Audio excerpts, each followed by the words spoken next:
All right. So very good morning to everyone joining us today. We welcome and thank you for being with us on this webinar on Afghanistan-Pakistan prospects and challenges and bilateral cooperation on security and peace. We are privileged to have with us a distinguished group of panelists with Dr. Omar Sharifi as our moderator, Mr. Shuja Jamal, Ambassador Aziz Ahmed Khan, Ms. Nasima Zirak. Thank you once again. I have the distinct pleasure of introducing our moderator, Dr. Omar Sharifi. Dr. Sharifi is the Senior Research Fellow and Kabul Director of the American Institute of Afghanistan Studies. He is a lecturer at the American University in Afghanistan, and he attained his PhD in the field of anthropology from Boston University. He writes quite extensively on Afghanistan's political and social affairs, and has worn many hats during his career in both national and international institutes. Dr. Sharifi, thank you for being here with us. I hand over the panel to you. Okay, thank you so much, Khanam Sophie. It's truly a privilege to see you all and be in this gathering, in this panel. I am just going to go quickly to introduce our panelists, our three main panelists, and then I'm going to jump into the discussions. Our first panelist, or our main important guest, is Ambassador retired Aziz Ahmed Khan. Mr. Ahmed Khan's career has spanned for over, I have to say, half a century now, dealing with different things, the political positions, all the way from Buenos Aires, South America, to Afghanistan. And he served as a commissioner also to Malaysia, ambassador to Afghanistan from 96 to 2000, a very critical period of our country, and also additional foreign secretary from June 2000 to 2002. He was a spokesperson for Ministry of Foreign Affairs from November 2001, again a very crucial period for Afghanistan-Pakistan relationship, until 2003. He served also, which is very, very relevant to our discussion, as a High Commissioner to India and as a consultant to National Defense University in Islamabad. He's a member of the board of Honorary Vice President of Jeddah Institute, Islamabad. Our other panelist is Ahmad Shuja Jamal. My friend Ahmad Shuja is a Director General for International Affairs and Regional Cooperation at the Office of the National Security Council. He worked previously as a Director for Peace and Civilian Protection at the National Security Council. He's a Fulbright recipient and a former researcher at Human Rights Watch. Our third panelist, Nasima Zirak. Khanam Zirak holds a BS, a Bachelor's at Business Administration from Minnesota State University, Moorhead, at an MPA from Middlebury Institute of International Studies at Monterey, and currently a candidate at MSc in Conflict Resolutions and Management in Kroc School of Peace Studies, University of San Diego. She was born in Afghanistan, lived in Pakistan for many, many years, during and after the Taliban period. So all of us have somehow in different capacities are connected, lived and experienced the Taliban period. Before that, before going to school, Khanam Nasima served as a program associate for Asia Foundation based in San Francisco, and in April 2018, as part of her MPA, she joined the United Nations Population Fund in New York. She's also the author of the report that DROPS has published and kind of deals with Afghanistan and Pakistan related issues. So I will ask Ms. Zirak to go ahead and give the presentation. And actually, what I given the time constraints and everything, I would like Mr. Zirak to actually look at several main points when it comes about bilateral relations between Afghanistan and Pakistan. First and foremost is about how the policymakers in Pakistan specifically view the concept of security and stability in Afghanistan. What that means for them? Where is the India factor in Pakistan's foreign and military policy towards Afghanistan? And now coming to today's, in the context of today, does she see opportunities for creating a common security understanding between both countries? And somehow, does she see possibility in which can help the Pakistani government in facilitating a lasting and durable peace in Afghanistan. So with that questions in mind, I'd like to go and ask her to do her presentation. Khanem Zirak, can you hear us? Do you have us? Yes, can you all hear me? All right. Yes, we can hear you. Thank you so much for the introduction, and it's truly a pleasure to be here among such distinguished panelists at a very important time on a very important topic, given the recent developments in Afghanistan and the region. So the questions that you posed, so I see the issue of Pakistan and Afghanistan specifically from two angles. One, as it relates to the rivalry between India and Pakistan over Kashmir, and the other is the contested issues on the border region between Afghanistan and Pakistan, namely the Durand Line and the Pashtun nationalism movement in the border region between Afghanistan and Pakistan. And so when it comes to how the policymakers in Pakistan view the stability and security situation in Afghanistan, so in order to mitigate these two tensions on both fronts, Pakistan has been pursuing the policy of strategic depth in Afghanistan since the 1970s. And to unpack a little bit on the first point of how the rivalry between Pakistan and India and how that plays out inside Afghanistan. So the Pakistani government and policy in Afghanistan in large part has been shaped by India's role and influence in Afghanistan. So one could say that the Pakistan's Afghan policy is one aspect of Indian policy in the region. And this is because, among other reasons, Pakistan's security establishment is fearful of strategic encirclement from both sides. The East, their rival India, and then on the West, an Indian-friendly Afghan government in Kabul. And as we all know that since partition, since the 1950s, India and Afghanistan, both countries, they have been close allies in the region. India has supported every government in Kabul, and this was a reality even during in the 1980s and 1990s during the Civil War, and before that, the supporting the Northern Alliance in their fight against Soviet army, and more importantly, since 2001,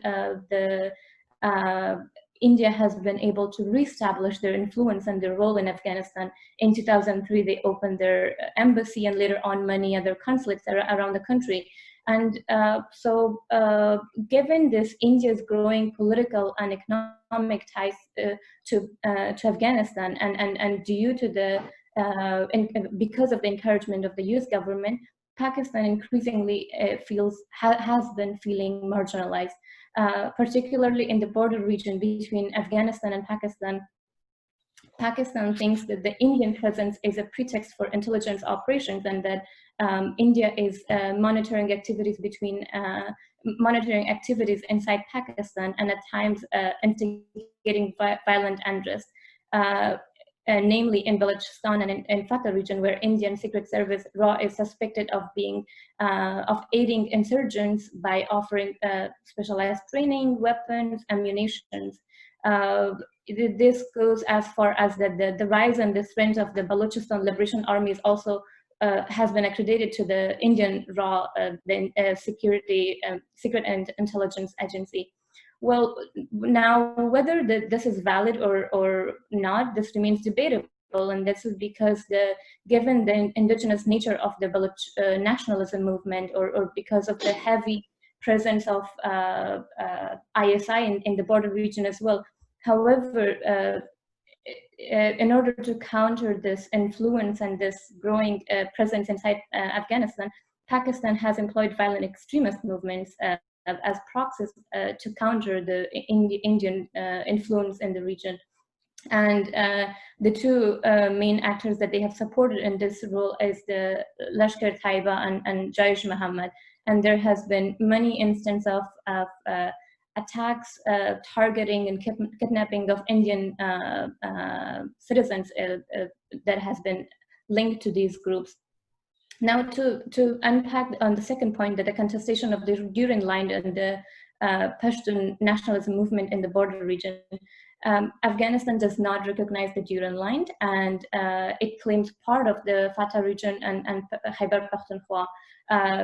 Furthermore, even though the Pashtun and Baloch nationalism movement is indigenous in nature, that speaks to the underdevelopment and the grievances of these people. However, at times Afghanistan has supported and has pushed for the right of the self-determination of Pashtuns in the region. And again, in order to mitigate this tension in Pakistan and to have some sort of leverage, Pakistan has tried to keep client-friendly Afghanistan, where they can extend the influence in the border region and beyond that. Namely, Pakistan has used militant Islamist groups as strategic assets, and the mindset has been that in the groups that can fluctuate between political parties, but as well terror groups, so that they can safeguard and protect the Pakistani interests in Afghanistan. And now when it comes to counterterrorism policy and the alliance of Pakistan and the US government in the war on terror, it has been, there's increasingly evidence that Pakistani state has adapted a selective fight against these groups, and this has been since 2001. And because of this spillover of terror groups inside Pakistan since 2001, the Pakistani government and the military establishment has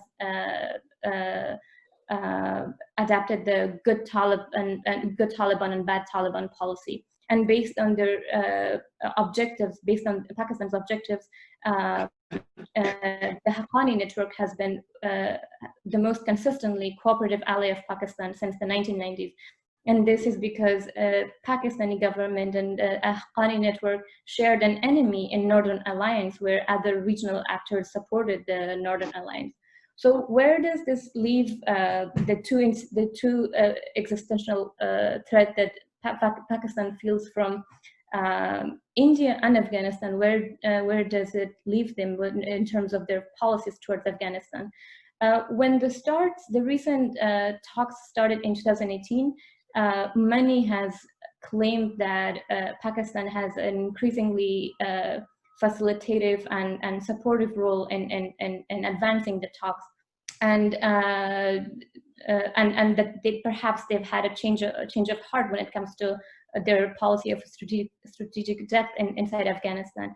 But it's important to note that ever since the talks started in 2018, the US also shifted their demands from the Pakistani government. Before that, the demand was to dismantle Taliban sanctuaries. However, since 2018, they've shifted that and they've asked Pakistani government to play a facilitative role.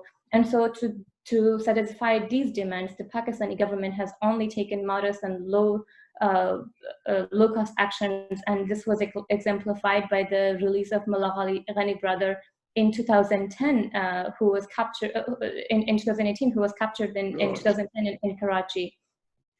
And so the bottom line is that the two main securities that Pakistan face vis-a-vis Afghanistan and India, both those insecurities are not addressed, and so it's unlikely that Pakistan will turn against the Taliban sanctuary, which is one of the leading causes for the continued violent conflict in Afghanistan. And there has been other evidence previously that in case of an agreement, agreements, they don't lead to lasting peace because these insecurities inside Afghanistan are not, inside Pakistan are not addressed. And to comment lastly on what are some of the opportunities for cooperation on security and peace among these countries, there is evidence that suggests that security interdependence is a lot greater at a regional level rather than international level. And so despite the outsized and important role that the US has been playing and will play in the future, regional security arrangements must be highlighted and prioritized. And so for the relationship, as I've mentioned, between Pakistan, Afghanistan, and India has been characterized by mistrust, blame game, proxy warfare, and at times double game. It's important to replace this with robust diplomatic efforts and multilateral frameworks. And among others, two of the platforms are APAPS and QCG, which are good examples. But what is important is that both of these two frameworks are excluding India. Again, a very important country that has stakes at, that has interests in Afghanistan and in the region. So an inclusive peace process must include the two neighboring countries who have used Afghanistan as their, in a way, battleground.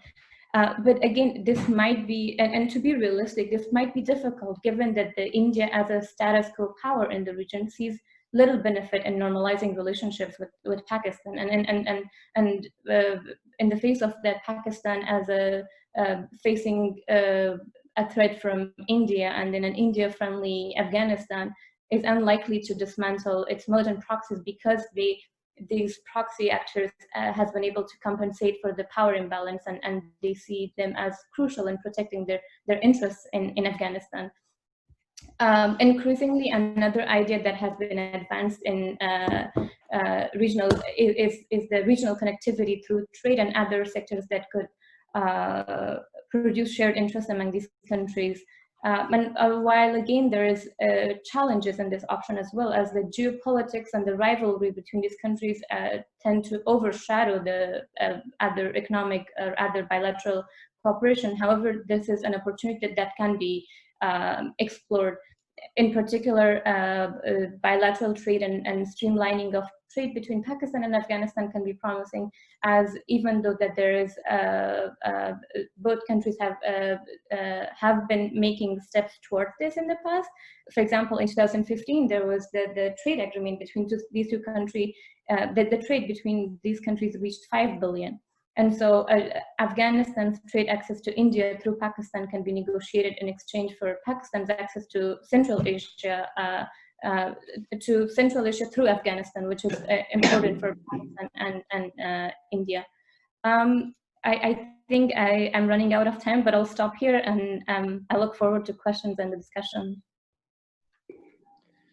Thank you so much. I appreciate it. And I think we're going to continue with this with the presentations, but for the question and answer, we have another time which we can go on with afterwards, after the presentations are finished. So our next speaker, this is Master Ambassador. I am referring to you right now. I'm coming to you because they are your experience in the region, and specifically in Afghanistan for over half a century. In a way, perhaps in a way, makes you one of very few people who have the in-depth knowledge of where we're moving, what is happening in Afghanistan, and what are the ways to move on.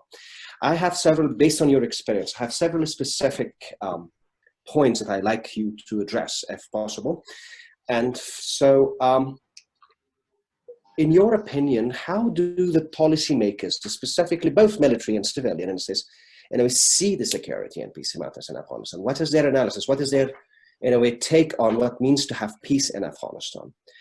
And the drivers of the Afghan conflict, well, Ms. Nasima mentioned a lot about Indo-Pakistan rivalry, but in your opinion, what are the drivers of conflict in the lens of the Pakistani establishment?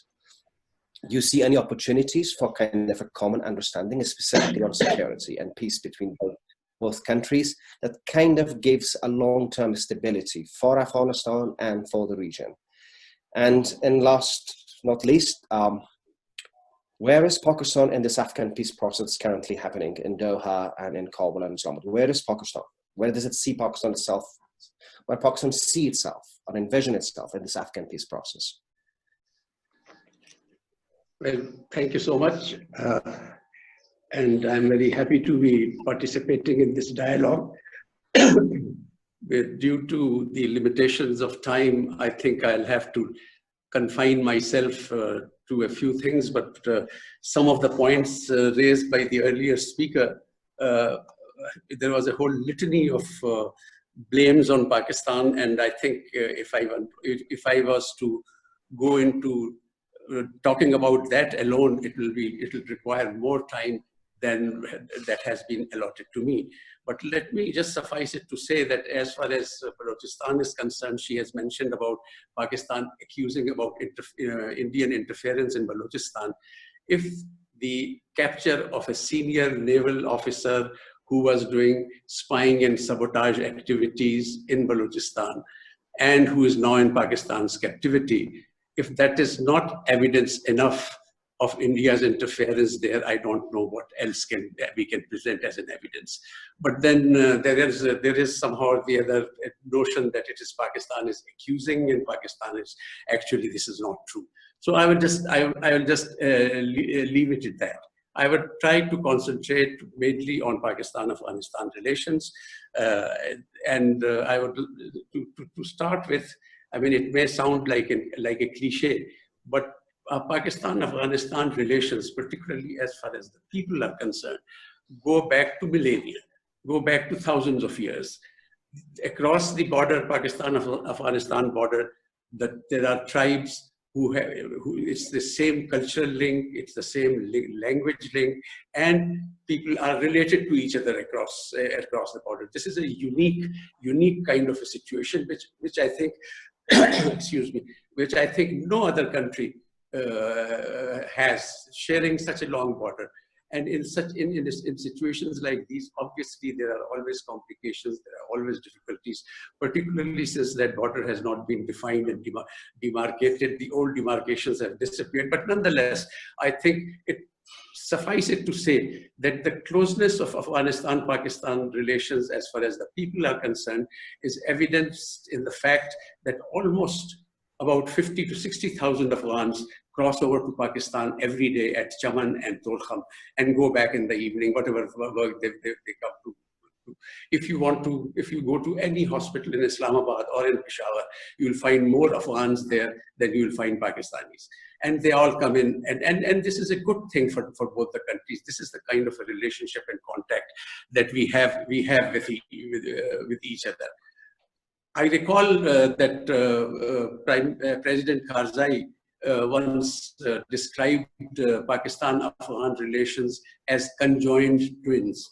And I think that was a very apt description, because nothing can be closer to each other than conjoined twins. But at the same time, nothing can be, it also has its own problems and difficulties, because if being conjoined, if one part of one of the twins has some wrong move, the other gets discomforted also and gets affected by it also. So both the twins, since they are conjoined, have to be mindful that they have to act very carefully, very wisely, and in coordination with each other.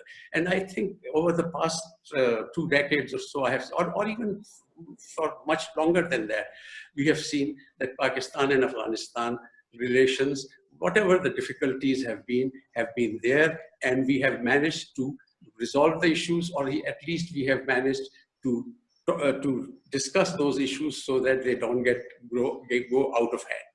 This another thing that I would like to say is this concept of strategic depth. And I think there are so many statements by the government of Pakistan that that particular concept was proposed in a rash and unguarded moment by one military individual, and it has stuck. I mean, there's no such thing as a strategic depth. Yes, good relations between Afghanistan and Pakistan are absolutely essential, because, as I have said, we have to be mindful of each other's difficulties, and this has been reflected through the entire period that, I mean, if you go back to the last 50 years, you can see that if there is no peace in Afghanistan, it directly affects Pakistan. We have seen that lack of peace in Afghanistan, turmoil in Afghanistan, resulted in such an influx of refugees. At one time, almost 5 million.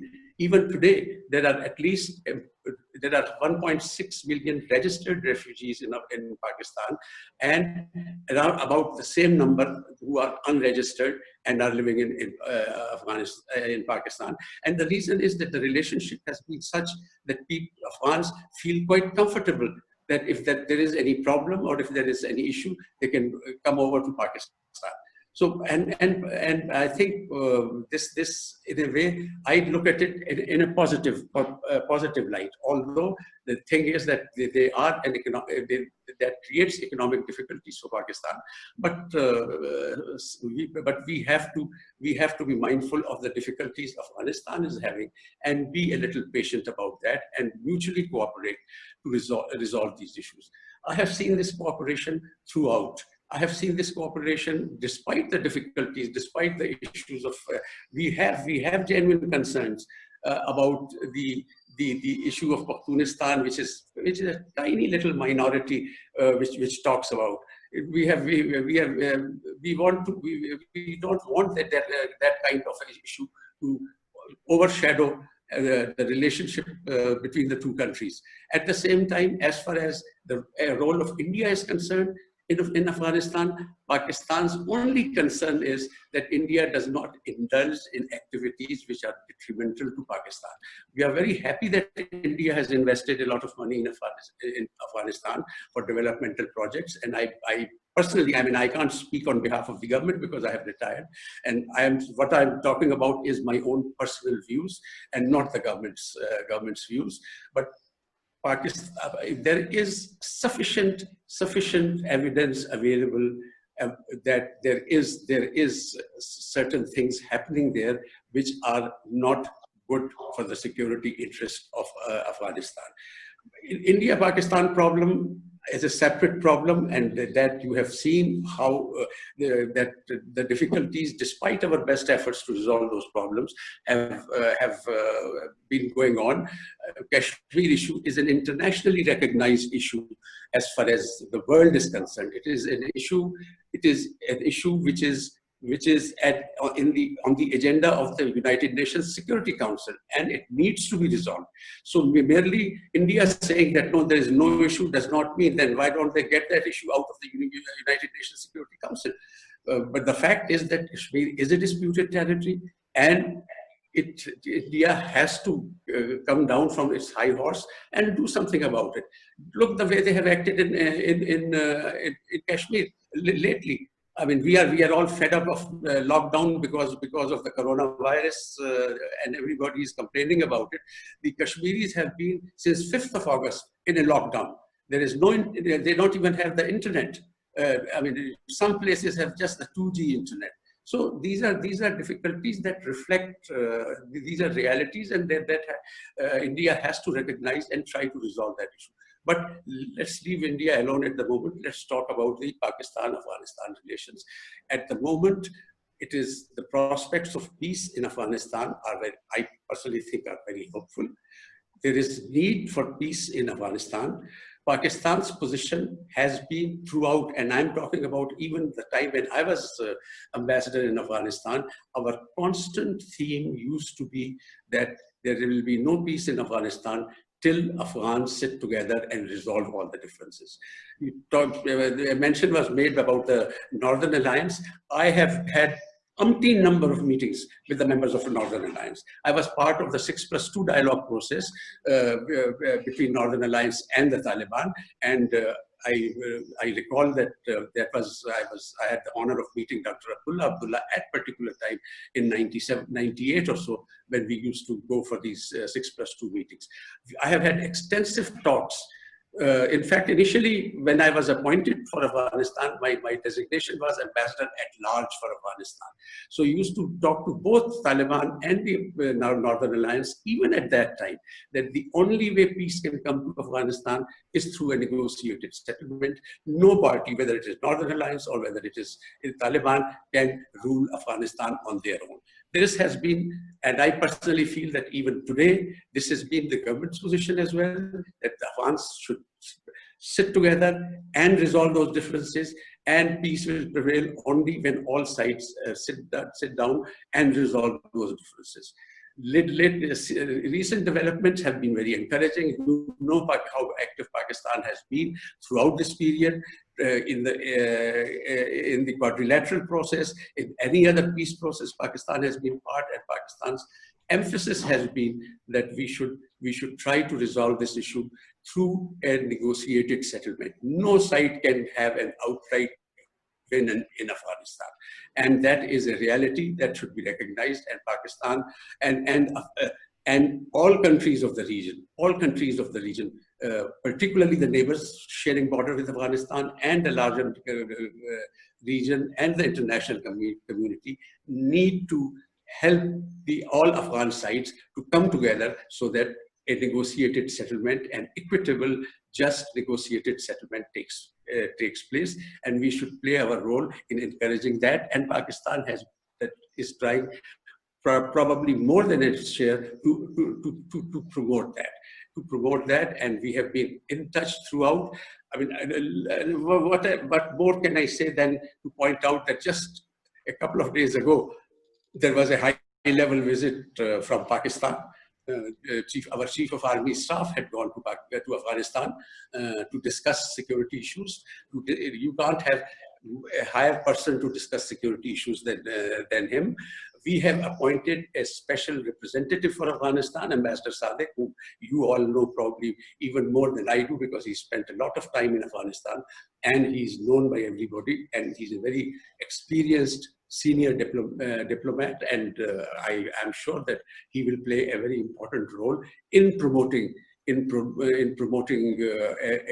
peace in Afghanistan. We are very happy, and I personally, for giving my own personal opinion, I feel that it's a very good development that after the American-Taliban talks, that now Afghanistan has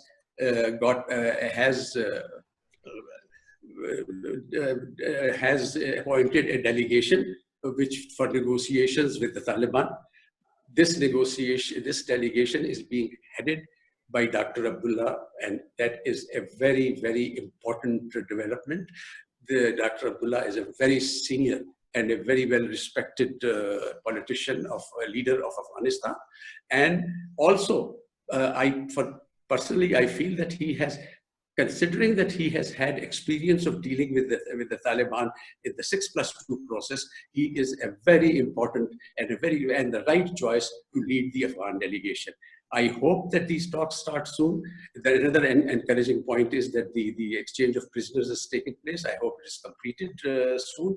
We all need to push all sides and facilitate and encourage them. Facilitate and encourage all Afghans, both the Taliban and the Afghan delegation, that they should sit together and they should see that some kind of an agreement takes place. I'm quite hopeful about that agreement. I feel that it is not going to be easy, as no negotiations are ever easy, and particularly people like us who belong to a certain degree of tribal culture are even tougher negotiators than others. But I'm quite sanguine that with the help of the international community, a negotiated settlement will take place. Pakistan-Afghan relations will continue and will have more positives than negatives. There will always be problems. The transit trade problems are there. There is a high-level committee which deals with the transit trade issues, and they are constantly reviewing it and trying to resolve the glitches. Unfortunately, the Indians using Wagah border is not going to be likely in the very near future because of the Indian attitude towards Pakistan. But via Karachi or via Gwadar, India can export anything that they wish to Afghanistan. But as a special gesture to Afghanistan, and we have allowed Afghanistan to use the land border, the Wagah border, for trade with Afghanistan. And I recall that long time ago, when we gave as a special gesture, this border was opened because our Afghan brothers and sisters had said that, look, the Afghan fruit going via sea becomes difficult, so fresh fruit deteriorates, so it would be better if land border is allowed. And for that, the border was opened just for the fruit, and then later on we expanded it to all Afghan exports to India. These problems, we have seen grow increasingly that these problems have been resolved. And The only way to resolve these issues are through discussion and dialogue. And there are mechanisms between the two countries. That famous APAPS is there, which covers all aspects of, at a high level, of a high diplomatic level. The discussions on trade, the discussions on border management, the discussions on refugees, the discussions on security issues, all the issues are there. There are serious concerns Pakistan has about the presence of, for example, the TTP in Afghanistan, which has taken refuge there, granted areas which are very difficult to access. So one can understand, but something needs to be done about that. There is no such thing as good Taliban and bad Taliban. Taliban, as far as Afghanistan is concerned, are only a political reality in Afghanistan, and I'm glad that discussions will be started soon to resolve that. Others who try to do violent activities, small groups here and there, they need to be stopped from that. And in Pakistan, they have created a lot of problems. You saw what happened at the Peshawar school when more than 100 children were slaughtered by them. These are people. These are not a political entity. These are just thugs who operate small bands and try to create a security situation. But we need to talk to each other. We need to sit together, and instead, and I think I would advise the previous speaker to get out of that mindset which has prevailed over a long time and has vitiated relationships, and to see the reality on the ground. I mean, people talk about Balochistan and the movements there. Balochistan, half of the Balochistan population is Pakhtun, and they're perfectly happy. There's no movement or anything there. Among the Baloch, which are the 50% of population, Ms. Jamali has been Prime Minister of Pakistan. He supports Pakistan. Kalpats support Pakistan. Zahri support Pakistan. Raisani support. I mean, just a small band which is talking about because of being paid by outside powers. First, it was the Soviet Union who was doing it, and once with the demise of the Soviet Union, India took up that role. It's a reality. Please try to understand that reality, and let's not allow that to vitiate Pakistan-Afghanistan relations. These are very deep relations. These are very valuable relations, and I think in Pakistan there is no doubt that we need to have good relations with Afghanistan, normalized relations, and a completely open border with Afghanistan. I think I may have taken longer than I should have, so I'll stop here. Thank you so much, Mr. Ambassador. Thank you for a very comprehensive, in a way, description of how you see an Afghan-Pakistan relationship in long term. And now I'm going to go to Mr. Shuja Jamal. As a representative of the Afghan government, I would like to ask you the same questions with a little bit of a difference in a sense. So in the current context, with the peace process going on, with the negotiation in Doha, and hopefully soon negotiate inter-Afghan relationship, and the importance of Pakistan in this process, as Mr. Aziz Ahmed Khan mentioned, how do you see the policymakers in Pakistan view the peace matters in Afghanistan, the peace process in Afghanistan? From a Pakistani perspective, based on what Ambassador mentioned, what do you think are the drivers of Afghan conflict in the mind and perception of the Pakistani policymakers, both military and civilian government? And lastly, do you see any opportunity to move ahead? It's a lot. We have an organic relation with Pakistan, everybody understands, but also deep problems. And there is obviously an India factor in both. So any opportunity in your mind, in your opinion, that actually there will be like a lasting understanding between both countries? And lastly, even if the peace process is signed, assuming something is signed between the Afghanistan government and the Taliban movement, where Pakistan sees itself, how the Afghan government view Pakistanis, given that Pakistan has like Taliban are in Pakistan, and they have extensive, based on our first speaker, extensive relationships within the Pakistani establishment. Where do you see the Pakistan will envision itself in a Pakistani peace process? Mr. Jamal, can you have us?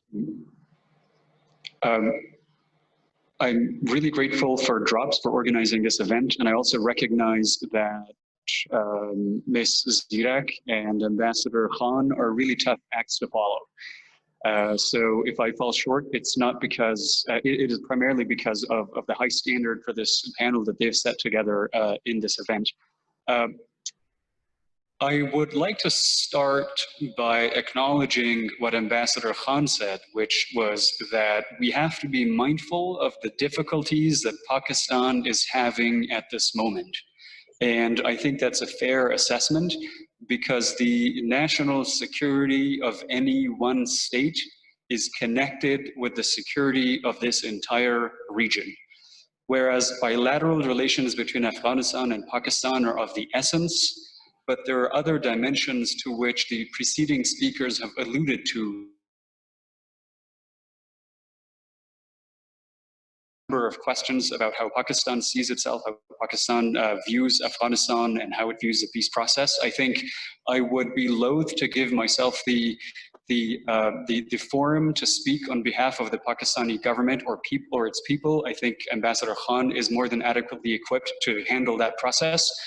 But just to pick up on what Ambassador Khan said about the difficulties Pakistan is having, I think that's an important characterization of this moment in which we're all living, because some of those difficulties are common across all of our borders, some are only unique to Pakistan. Because if we were to understand the strategic, security, and foreign policy choices that Pakistan is facing at this moment, we have to look at the security and strategic choices Pakistan is facing domestically in the shape of the various crises it is having to contend with.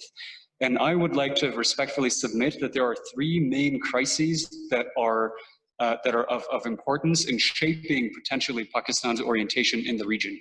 And these main crises aren't all of the crises that Pakistan is facing. These are only the ones that are the most immediate and the most urgent. And I characterize these three crises as fiscal and economic, as public health, but also as natural disaster. In fiscal and economic, even before COVID-19 hit, Pakistan was actually over-leveraged, which meant that it had an unsustainable level of foreign debt, and a large chunk of its GDP was put in the service of servicing that debt. And after COVID-19, the situation fiscally, but also economically, has worsened considerably. And even though Pakistan has actually received a tranche of financing from the IMF so it can maintain the balance of payments, that is not a panacea, because as the Pakistani GDP is shrinking, the debt it is having is a larger portion of its increasing debt. But the public health crisis that we mentioned in the shape of COVID-19 is particularly bad in Pakistan, because based on its own government, there are at least 10 million people that are going to fall through the cracks and falling under the poverty line because of COVID-19. And in a country with the social, economic problems that Pakistan is facing, 10 million people is a lot of people. And this is a long-term strategic problem, national security-wise as well, for Pakistan that it has to contend. And obviously there's the issue of the natural disaster. It's a crisis that locusts have unfortunately wrought upon the Pakistani economy. Agriculture is 26% of the Pakistani output. What you're seeing right now is that a quarter of the Pakistani economy is facing an existential crisis in the shape of this blight. And the locusts aren't going away, unfortunately, because they are able to breed and to lay eggs in the monsoon season. So it is a threat that is going to continue, and it's going to continue to put in existential crisis the 1/4 of the Pakistani GDP. So given all of this, Pakistan actually has plenty of problems to focus on internally. And we've not even spoken about the problems of domestic insurgency, the mounting circular debt in the power sector, the problem of the education system in the country, the ethnic disenfranchisement that is increasingly felt by larger segments of society in Pakistan. So the question now is, will Pakistan focus on the very considerable domestic crises, many of them interrelated, and reorient its posture of foreign policy and defense and security from this region so it can play a more constructive role. I ask this question because there's plenty of precedent in international state behavior when states have faced crises, mounting crises internally. They've stopped militancy, they've stopped their militant attitudes, they've stopped a posture of adversarial posture with other countries. And there's a precedent going back all the way to the Treaty of Westphalia, where democratic, semi-democratic, authoritarian, communist regimes have all focused on healing their internal wounds when they faced existential crises of this magnitude. This is really not just an argument for existential state interest. This is also an argument for state interests that are future-oriented, because what we have right now in the shape of the peace efforts is something to which Pakistan is uniquely positioned to contribute. What Pakistan can do at this moment in bringing peace in Afghanistan, no other single state can do in our region. And because of what it can do, it actually stands to reap massive dividends from a peaceful Afghanistan, because there are many countries in Central Asia for whom it is a matter of geostrategic national interest to have connections either through trade, transit, and energy to South Asia. And a peaceful Afghanistan is the only way for these countries to achieve that. So there are multiple orders of magnitudes of dividends for Pakistan to reap from this process. So the question now is Pakistan doing it? Is Pakistan reorienting itself to focus not only on the existential crisis internally, but also on the dividends that it stands to reap from doing its unique role for peace in Afghanistan? I think the signs are still tentative. If you look at the recent national budget that Pakistan submitted, you actually have modest increases in education and health, but almost a 12% increase in defense budget. On the other hand, I think we are seeing positive signs. The General Bajwa, the Chief of Army Staff, led a delegation to Afghanistan last week. We heard positive signs. We think it is an encouraging step.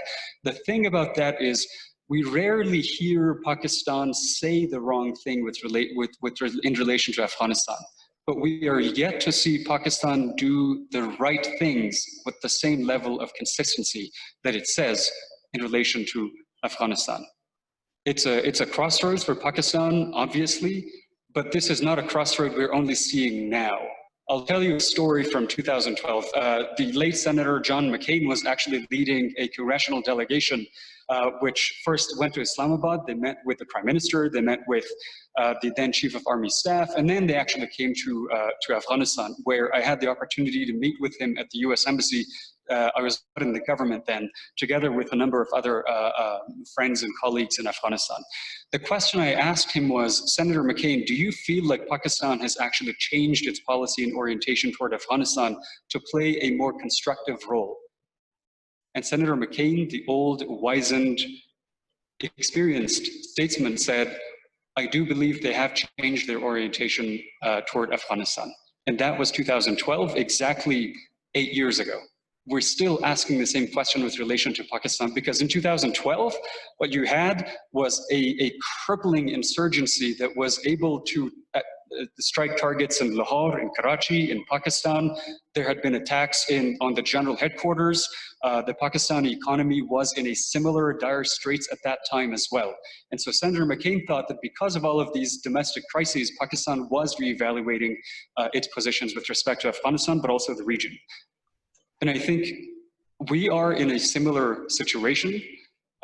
It is really up to the Pakistani policymakers, the Pakistani government to seize this opportunity, because what we didn't have in 2012 was a peace process to which Pakistan was uniquely positioned to make a contribution. Today, we do.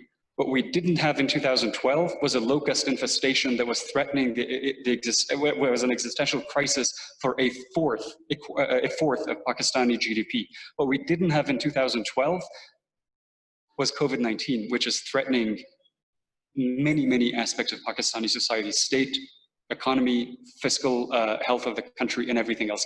And that crisis is going to have reverberations across generations. I think I'll stop there. Thank you. All right, thank you very much. I think this is the time for us to move.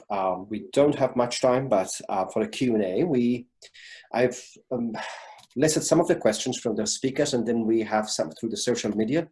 We received some questions, and if the participant will be brief to kind of answer that, I'll be very grateful. I'll go for the two first question was to Mr. Ambassador. Mr. Ambassador, you've heard Jamal, and that hope that given the circumstances right now in the current context, there is a hope in which there will be like a shift in a way that Pakistan will play a more constructive role in the current peace process. Now, what does it translate to you? How does having a friendly, stable Afghanistan, what that exactly means to the Pakistani diplomatic think tanks and establishment, whether military or civilian? How do you see that? That's such, as you said, Taliban is our reality in Afghanistan. It's something that cannot go. The old blame game is not only old, but also very unproductive. So in this context, what having a stable Afghanistan, a peace process, means for the Pakistani establishment? Well, I think I spoke about that in quite a detail. And the fact of the matter is that Pakistan has been consistent in its efforts to promote a peaceful negotiated settlement in Afghanistan. We have been at it, and this I speak from personal experience, we have been at it since a very long time. There have been distrust, there have been accusations, but the fact of the matter is that Pakistan has very sincerely desired that there should be a negotiated peaceful settlement among all the parties in Afghanistan. This is something that Pakistan has consistently promoted. And I think, let's be fair, I mean, I'm not saying this because I'm a Pakistani, but because we have, the results are quite obvious that we now have a good dialogue process and a hope that an intra-Afghan dialogue will start very soon. Pakistan can only do that much and not more. Afghans are very proud, independent people, and everybody should recognize that. They do not tolerate interference by anybody. We should recognize that. And keeping that in mind, Pakistan has been active in interacting with all parties in Afghanistan, including the Taliban, trying to persuade them that the only way out is to move forward through a negotiated settlement. And that is why Pakistan has maintained such a high-level contact with Afghanistan, and which we just talked about that the Chief of Army Staff visited there. We have a special envoy appointed for Afghanistan. So Pakistan will be playing in future also a very constructive role as far as promotion of peace in Afghanistan is concerned, not only because for the sake of Afghanistan, but also because of Pakistan's sake, because it is in the interests of Pakistan more than any other country in the region to have a peaceful Afghanistan.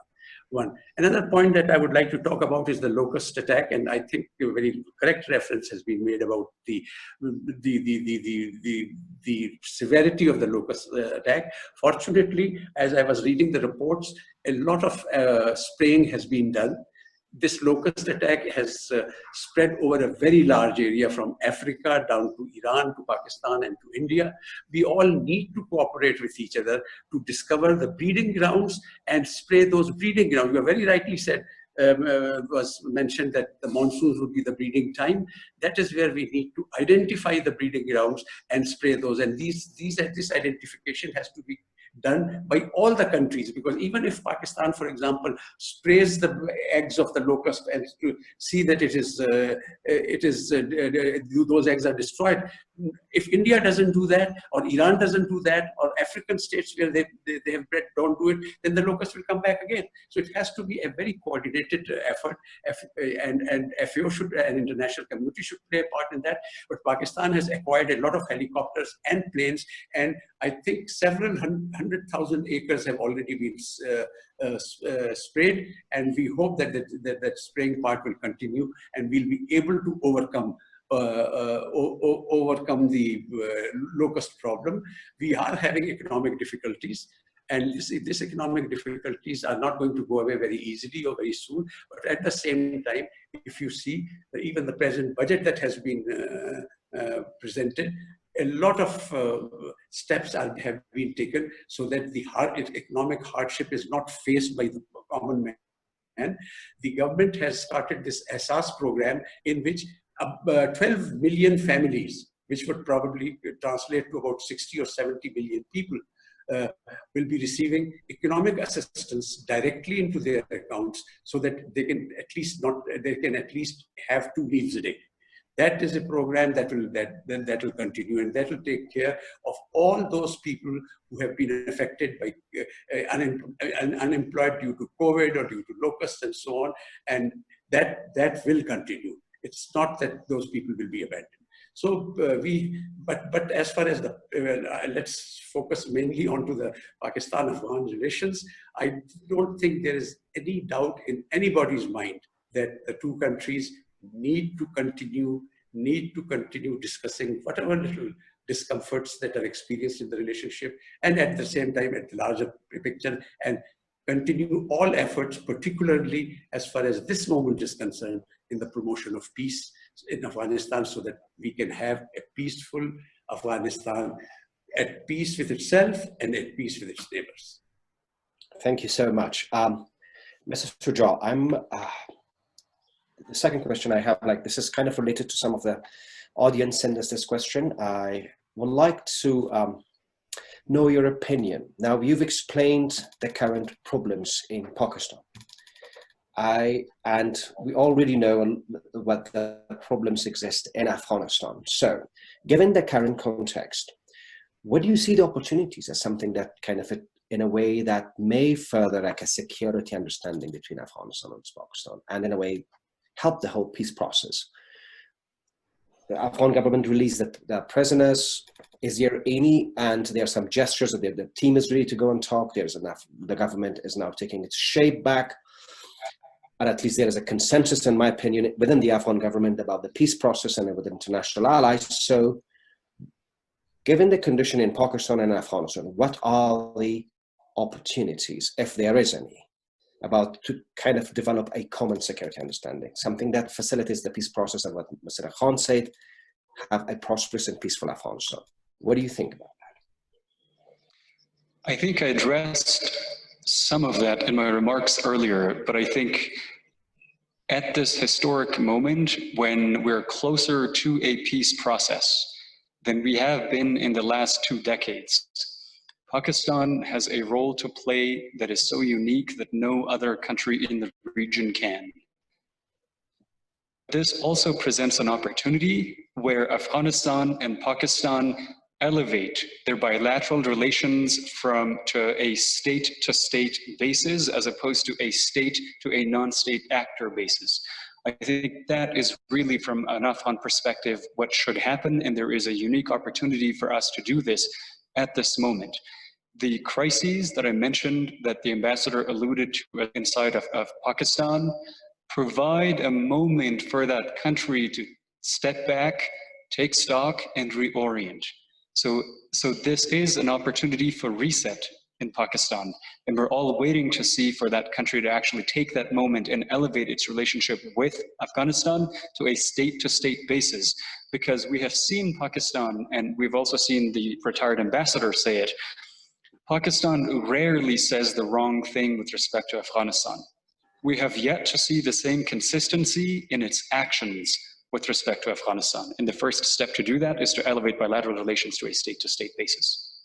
The final question to both Mr. Ambassador and Mr. Jamal, and part of this conversation is also to answer to some of the questions we've received from online visitors. As a humble vessel to convey that messages to all of you and get your answer, there is, where do you see the regional players in securing and in a way guaranteeing the peace in Afghanistan? Where is the region here? It's a very bilateral, you've mentioned Mr. Shujaa and also Mr. Ambassador, but where is the region? How you evaluate the role of region in ensuring some lasting peace in Afghanistan? I will start with the seniority and stuff with Mr. Ambassador, and then we can go to Mr. Shujaa. Yeah, thank you. As I mentioned in my presentation also, you see, apart from Pakistan's role as far as promotion of a dialogue process in Afghanistan is concerned, the next, you see, it has to be a process of, I see it in concentric circles. The immediate neighbors which share border with Afghanistan are very important. They have to play a role because it's, again, they are affected directly. Then the broader part of the region, all countries in the broader region, as well as international community. So all have to pitch in. The countries which are having borders with Afghanistan are most important. As this includes Iran, this includes the Central Asian countries bordering with Tajikistan, Uzbekistan, and Turkmenistan, as well as a small border with China as well. So these are the countries which have a direct role. Then the larger region in which Turkey and India and other countries come in, they have to play a positive role and promote this process.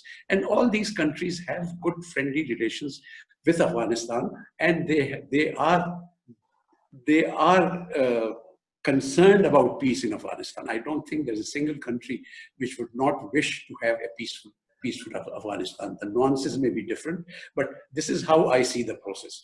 Pakistan has its own specific role as bilaterally with Afghanistan as far as promotion of peace is concerned because of certain historical factors. But apart from that, an approach. I mean, that is why I personally, for example, felt that quadripartite process that was going on was a very important factor. But then we don't have time, otherwise one can talk in a great detail about what all was happening then and what were the possibilities.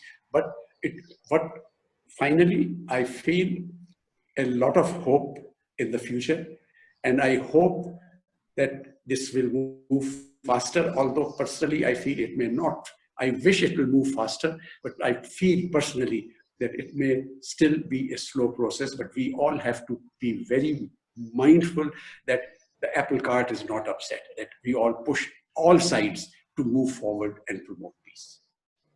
Thank you so much, Ambassador. Thank you so much. Mr. Jamal?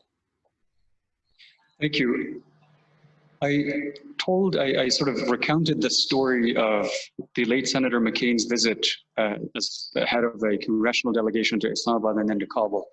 In 2014, according to the US State Department, 80% of all of the improvised explosive devices going off in Kabul and across the country in Afghanistan that were killing Afghans, killing Americans, and killing our international allies came from 2 factories, both of them located in Pakistan. So whereas, and I think that indicates the very important role that Pakistan and only Pakistan can play in peace in Afghanistan. Sure, the regional countries have a role to play. Sure, Pakistan has considerations with respect to security with India. Sure, Pakistan has a relationship with China. But there are things, many very significant things that only Pakistan can do to ensure that there is peace in Afghanistan. Afghanistan has very positive bilateral relationships with all of our neighbors.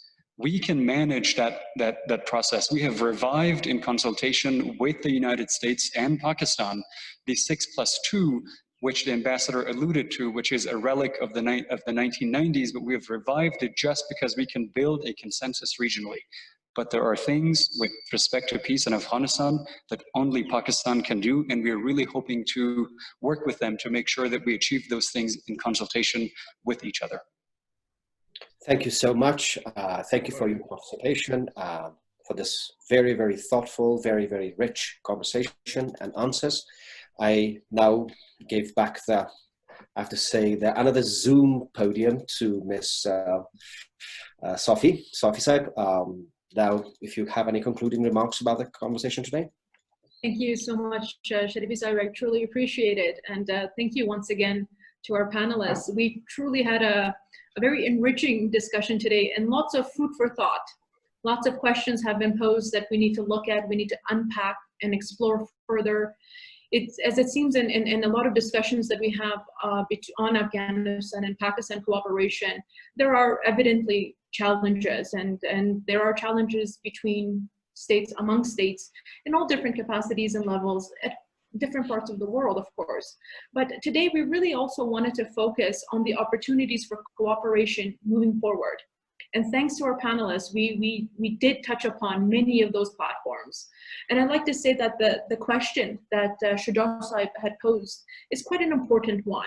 The question that, will Pakistan focus on its domestic crises, or will it reorient its posture in the region to play a more constructive role? Second, is Pakistan doing this? Will Pakistan do this? And I think that this is an important question that we are looking at. And we are aware of the various domestic crises, whether it be economic or social, and now, of course, with the COVID pandemic, we sense that the pressure, as it is on Afghanistan and other parts of the world, of course, it is also on Pakistan. And I would say that I found it quite strong, the statement from Shuja Saib, that, and I want to reiterate it because I believe this is quite true, that Pakistan, the role that Pakistan can play in the Afghan peace process is like no other country. And it is very uniquely positioned to help facilitate the Afghan peace process towards a sustainable and an outcome.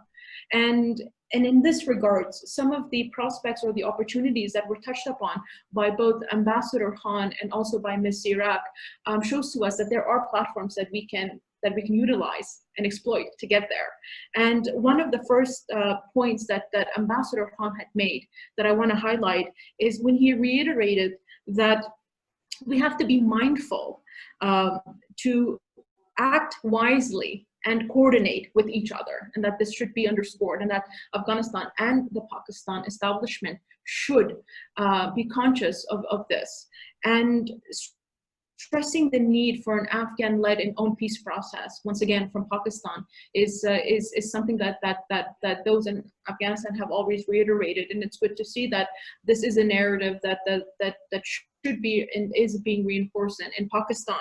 And the platforms that Ambassador Khan pointed out to, the various platforms, there's platforms in the political arena, there's platforms in the economic arena, there's platforms that have been created to help facilitate APACs, for example, Afghanistan-Pakistan Partnership Agreement that was created not too long ago, about 2 years ago, under the former National Security Advisor. So these have created those mechanisms for us to use and move forward. Yes, we do hear that they tend to face problems, but as Ambassador Khan highlighted, we need to dialogue to overcome those. And as Ms. Zirak had also touched upon, the multilateral platforms that currently exist that can allow for inclusion of regional stakeholders can help to make for a inclusive peace process and a lasting peace process in Afghanistan.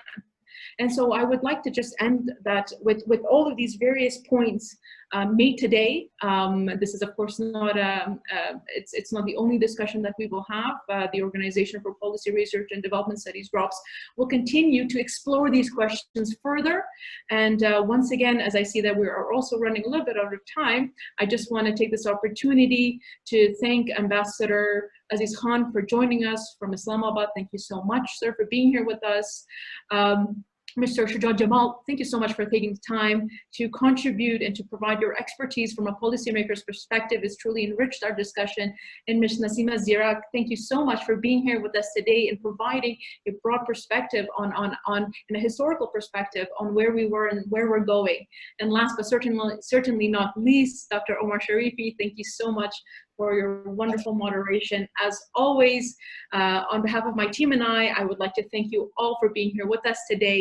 And we will have this video up on our YouTube channel and social media, and so we can have this for public viewing. Thank you once again, and wish you all a wonderful day. Thank you. Thank you. Thank you. Thank you very much. Thank you. Be here. Thank you.